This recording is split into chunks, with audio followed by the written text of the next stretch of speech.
Et hello tout le monde, bienvenue dans cette vidéo sur les sorties livresques de septembre 2023. Au début j'avais une quarantaine de sélections, j'ai baissé à une quinzaine je crois, il y avait beaucoup trop. Donc on va aller doucement avec le premier qui est un livre dont c'est une suite, c'est le deuxième tome donc j'en parle vite fait. Tiziri tome 2, la volonté de Jvari, je crois que c'est peut-être mal écrit, ah non c'est comme ça. De Alexiane Delis, édition Plume Blanche, qui sortira le 5 septembre 2023. Je vous en parle pas de plus, j'ai pas encore lu le 1 qui est dans ma bibliothèque juste derrière moi. Tout ce que je sais, c'est que j'ai bien aimé sa trilogie sur les sirènes, donc on verra ce que ça donne sur celle-ci. Ensuite, sortira le deuxième tome de Frost, Frost et Nectar Ambroisia, de C.N. Crawford, aux éditions Corrigan, le 6 septembre 2023. Pareil, je n'ai pas encore lu le 1, mais on peut se lire le petit résumé si je l'attrape. À 26 ans, Ava ne croit plus en l'amour. La jeune femme mi-femme et mi-humaine, abandonnée à la naissance, s'est toujours sentie comme une paria. En plus, elle découvre le jour de son anniversaire que son petit ami la trompe et elle s'enfuit pour échapper au sombre avenir auquel elle semble destinée. Alors quand Thorin, le roi des Fae, annonce qu'il va la choisir pour devenir sa reine, Ava ne comprend pas. Pourquoi le droit voudrait-il qu'elle monte sur le trône alors qu'ils se sont détestés au premier regard? Que cache son sourire diabolique, son air glacial et son allure tellement séduisant? Dans les couloirs d'un palais qui résonne de 1000 complots, Ava découvre qu'elle ne peut faire confiance à personne, à commencer par le roi lui-même, mais le plus grand des dangers, c'est cette étrange attirance qu'elle commence à éprouver pour lui. Pour survivre, ils doivent être prêts à tous les sacrifices. Voilà pour le tome 1, je ne l'ai pas encore lu. Je vais le lire bientôt en lecture commune. Voici pour ce petit tome. Suivant. Éclat miroitant. Ça vient des fracturées fables, donc c'est plusieurs fables. Le premier c'était sur La Belle au bois dormant, il me semble. Le tome 2 ça a l'air d'être sur Blanche-Neige, Éclat miroitant.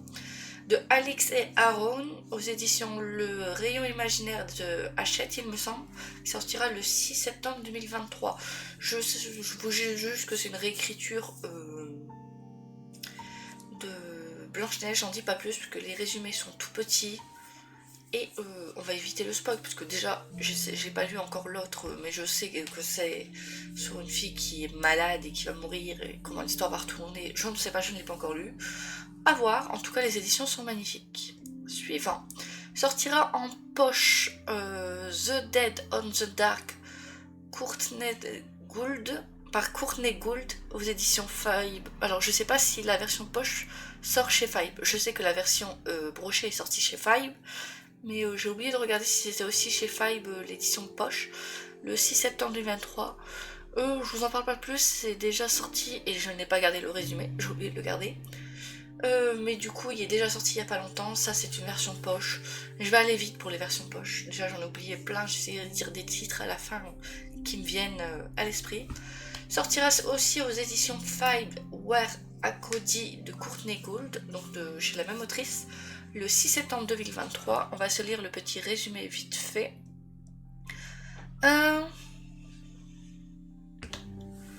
Bach est à la dérive depuis la mort de sa mère, une journaliste d'investigation brillante mais tourmentée. Avec sa petite sœur Riley, elle prend la route pour se rendre dans la ville qui a obsédé leur mère pendant des années, Back Gravel, dans l'Arizona.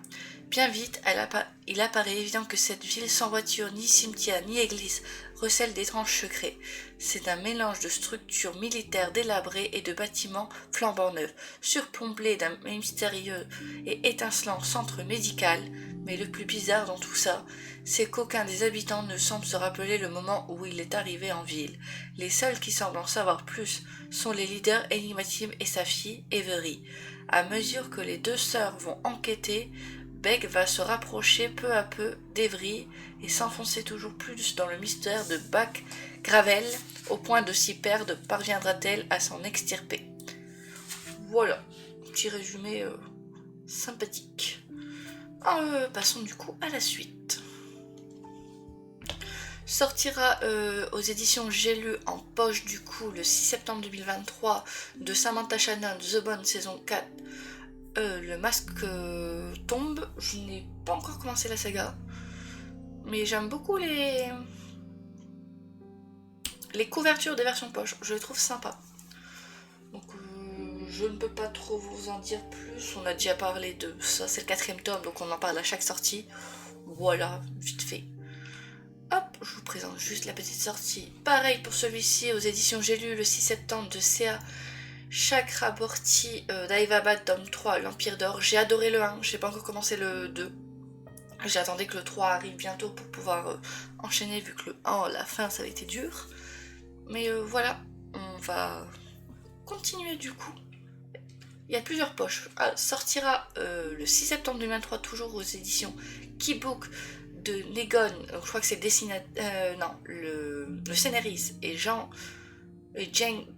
Sung Lag. Je crois que c'est le dessinateur. Solo Leveling tome 11. Pareil, on en parle à chaque sortie, je crois. Moi, je suis là, je suis au tome 11. J'attends ce tome 11 avec impatience, mais du coup vite fait c'est l'histoire d'un jeune garçon qui est level E au début, qui n'a pas trop de force tout ça par rapport aux autres, et il doit faire des sortes de donjons pour tuer des créatures avant qu'elles envahissent leur monde. Et là il va se retrouver piégé dans un donjon, dans une sorte de chambre level secrète, et il va être le dernier à survivre, enfin à rester. Il y en a qui vont s'échapper, il va rester, et quand il va ressortir, physiquement il aura changé, et il pourra s'améliorer, et il va vite s'améliorer dans ses quêtes. Voilà vite fait pour Solo Leveling. Sortira chez Hachette Roman le 6 septembre 2023 de Nell Flavor, Lagrange, tome 1. On va se lire vite fait le résumé si je l'ai. Oui, je l'ai là. En Gréenne, le temps est un pouvoir et Sophia Delpointe ne le sait que trop bien, car loin d'être une simple horlogère, Sophie est une chronolangue. Elle parle aux Oranimas, ces horloges pourvues d'âme, chargées de surveiller le palais et de prévenir les complots contre le royaume. Le quotidien parfait rythmé de la jeune femme se dérègle le jour où Dimitri, le frère jumeau du roi, lui demande de réparer un engrange-temps, une horloge magique extrêmement rare permettant de voyager dans le temps. Mue par le désir de revoir vivant son père qui est décédé dans d'étranges circonstances, Sophie accepte d'aider le prince. Propulsée dans une aventure périlleuse à la cour royale, Sophie va réaliser à ses dépens qu'on ne joue pas avec les lois du temps sans en payer le prix. Voici pour ce petit livre. Ensuite sortira chez Corrigan le 13 septembre 2023 par Gébri, The Bones Zati, tome 1, Broken Book. Je parle très mal l'anglais, ça s'entend. On va se lire le résumé aussi. Après la mort de ses parents dans un accident de voiture, Oleander a découvert qu'elle avait des pouvoirs. Elle a pris peur et pour garder le secret sur ses pouvoirs, s'est enfuie loin de sa ville natale. Mais en s'enfuyant, elle a aussi voulu échapper à son destin, car dans le monde d'Oleander, les femmes ont des âmes sœurs, des hommes à qui elles sont destinées. Oleander en a 5. North, Nox, Griffon, Atlas et Gabe. Et en s'enfuyant, elle les a reniés. Mais après des années sur les routes, Oleander a été rattrapé par son destin. Ses âmes sœurs l'ont retrouvé, capturé et ramené dans leur communauté. Maintenant, à 19 ans, la jeune femme n'a pas le choix que de vivre avec eux malgré le fait qu'ils ne soient pas prêts à lui pardonner sa cavale. Mais ce qu'ils ne savent pas, c'est qu'Oleander avait une autre raison de fuir. Le destin de leur monde est entre ses mains, et tant qu'elle est réunie avec ses âmes sœurs, elle met le monde en grand danger. Il y a des guillemets à âmes sœurs, c'est pour ça que j'insiste un peu. Du coup, voilà, pour ce petit livre, ça a l'air bien à voir. Corrigan, j'en ai pas encore lu de livres de Corrigan, j'en ai 2. Et dont un, j'attends que le 2 en la version origine sorte, parce que nous, ils nous ont sorti le... ils ont sorti le 1, ce sera le 2 en France, et le 2 était le 1 en France. Le Prince Corbeau, normalement c'était le 2, donc du coup j'attends le 1, c'est compliqué, mais voilà. Voilà, continuez. Bon, j'ai expédié un peu parce que la vidéo devait sortir hier à la base, et il y a beaucoup de suites, donc les suites, j'en parle rapidement. Itinérance Game, tome 4, les frères Thorn par Jennifer Lynn Barnes, édition PKJ le 7 septembre 2023. Je n'ai pas encore lu le 1, donc je ne peux pas trop vous en parler, mais on peut se lire vite fait le résumé du 1. Hop, attrapé dans la bibliothèque. Avery Grams, lycéenne sans histoire et sans le sou, rêve d'une bourse d'études pour entrer à l'université. Son destin bascule soudain quand Tobias Elthorn, un célèbre milliardaire, lui lègue sa fortune. Cet argent tombe à pic, mais il y a un problème. Avery n'a jamais entendu parler de cet homme. Pour toucher sa part d'héritage, elle doit néanmoins emménager dans le mystérieuse demeure des Highthorn. Elle y côtoie les 4 petits-fils du défunt, tout aussi insondables que séduisants, et surtout bien décidés à l'empêcher de subtiliser leur dû. Happé par un tourbillon de manigances, d'énigmes et de trahisons, Avery va devoir se prêter à un inquiétant jeu de dupes qui pourrait bouleverser sa vie à jamais. Perso, je croyais que c'était une trilogie, donc quand j'ai vu le 4, j'ai fait « Ah, il y a un 4 ». Donc il faudrait que je lise le 1 avant de savoir si je poursuis cette saga ou pas. Ensuite, sortira le 13 septembre 2023 aux éditions Panini par Tsukasa Ojo, City Hunter Perfect est édition tome 8.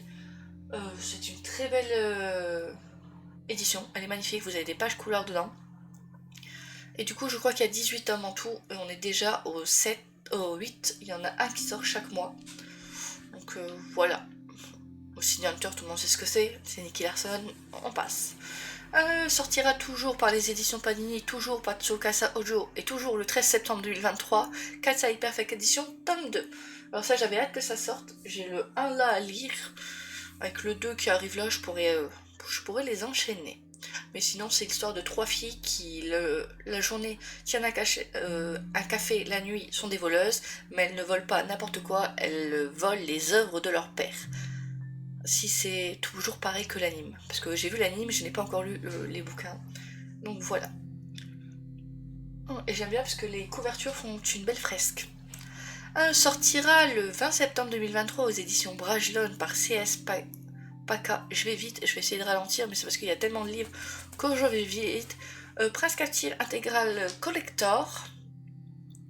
Est-ce que je vous ai gardé le résumé? Parce que personnellement, je ne l'ai jamais lu, et quand j'ai vu que cette édition sortait, je me suis dit, bon, je vais prendre l'intégrale. On va pas se casser la tête à prendre les 2 petites, on va attendre l'intégrale. Alors, il devait être roi, il est devenu esclave. Daemon est un héros pour son peuple et le légitime héritier du trône d'Akielos.